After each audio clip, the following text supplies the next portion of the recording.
Doktor, saya nak tanya, betul ke kalau masa kita kandung tapi kita tak aktif, nanti susah nak beranak?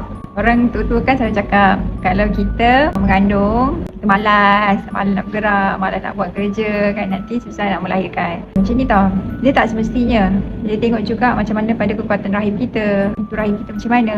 Adakah pintu rahim kita ni jenis yang senang terbuka ke, ataupun pintu rahim kita jenis yang tebal, susah nak terbuka ke. Itu pun mainkan peranan juga. Tapi untuk membantu kita supaya kita boleh bersalin dengan lebih mudah lagi, kalau kita tak ada, maksudnya kita ada masalah kesihatan, contoh seperti kita tak ada bleeding, kita tak ada masalah-masalah seperti masalah sakit pinggang ke, masalah seperti uri dekat bawah ke kan. So kalau tak ada masalah-masalah yang tak menghalang kita untuk banyak berjalan, banyak beraktiviti kan, kita tak perlu nak aktif sangat. Sebab apa? Bagi doktormu sendiri, untuk awal kehamilan memang tak perlu aktif, memang kena banyak rehat untuk support. Tapi untuk nak dekat-dekat bersalin tu nanti kita nak, kalau boleh kita nak bagi contraction tu datang secara natural. Kalau kata awak tak boleh nak buat aktiviti banyak sangat, mungkin awak boleh bagi buat workout yang boleh merangsangkan ke kan.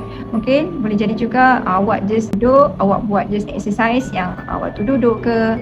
Nah, so banyak cara, tak semestinya kita kena aktif lari sana lari sini, angkat berat, nak pergi travel, itu tak perlu pun. Tapi yang pastinya memang ada cara untuk kita nak buka, nak bantu supaya bukaan tu lebih mudah lagi. So awak dapat soalan tak faham tak?